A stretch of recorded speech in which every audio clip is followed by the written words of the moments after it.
سنے گا، کوئی تو عمل کرے گا۔ اور اتنے بڑے جلسے میں میرے کسی ایک بھائی نے بھی عمل کر لیا۔ میرے بھائی تہجد پڑھ کے دیکھو، لیکن تہجد اسی کی قبول ہے جو 5 وقت کی پڑھتا ہے پھر تہجد پڑھتا ہے۔ ایسا نہیں ہوگا کہ نہ فجر پڑھی نہ عشاء پڑھی اور تہجد کے لیے کھڑے ہو گئے، ایسا نہیں۔ تہجد کی برکت کیا ہے؟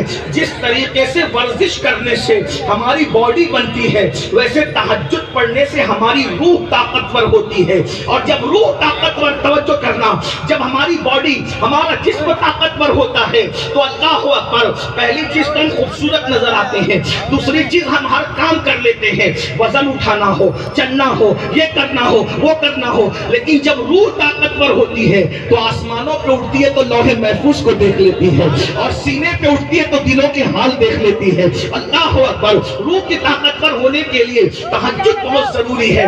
صوفیاء کے دل سے جا کے پوچھو، حضرت ہمارے مرشد سیدنا مخدوم اشرف جہانگیر سمنانی رضی اللہ تعالیٰ عنہ ارشاد فرماتے ہیں، صبح کے وقت جا کر، یعنی آخری رات کے آخری پہر میں عبادت کر کے مجھے جو مقام اور مرتبے حاصل ہوئے ہیں، کسی عبادت کی وجہ سے وہ مقام مجھے حاصل نہ ہو سکا۔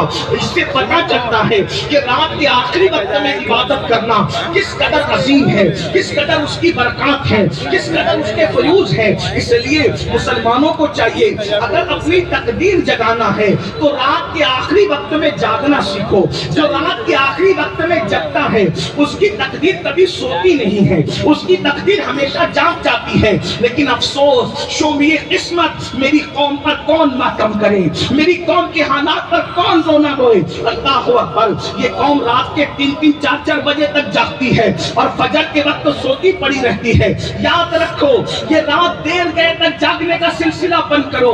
اگر کوئی کام نہ ہو، عشاء پڑھ کے سو جایا کرو اور رات کے آخری پہر میں اٹھو۔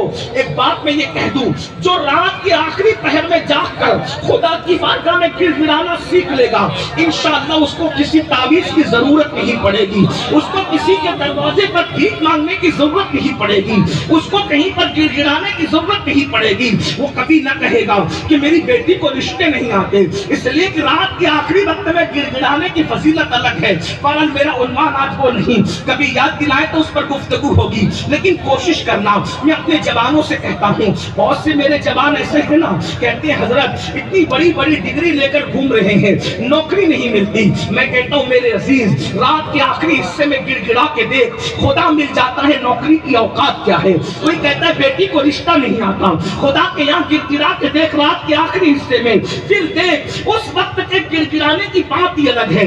اس وقت جب رو گے نا، نہ کوئی دیکھنے والا ہوگا نہ کوئی سننے والا ہوگا۔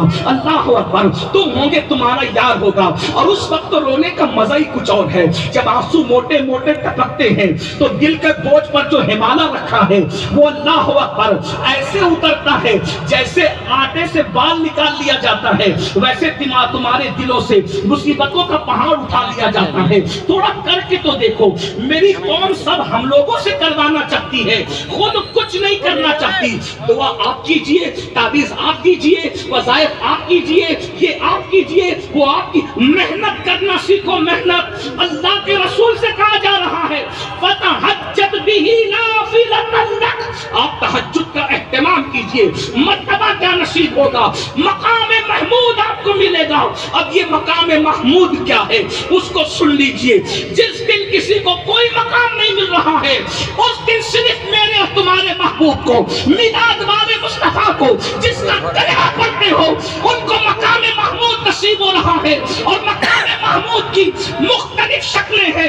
پہلی شکل یہ بتائی جاتی ہے کہ مقام محمود یہ ہوگا کہ اللہ اپنے عرش پر، توجہ، اللہ اپنے عرش پر اپنے ساتھ اپنے محبوب کو بٹھائے۔ وہ اللہ جو بیٹھنے اٹھنے سے پاک ہے، وہ اللہ جو آنے جانے سے پاک ہے۔ اس پر آپ سمجھ نہیں پائے کہ بات کتنی بڑی ہے۔ اللہ کے عرش پر خدا کے ساتھ جس کو جلوس نصیب ہوگا، وہ ذات تنہا عابدہ کے لال کی ذات ہے، وہ تنہا مصطفیٰ جان رحمت کی ذات ہے۔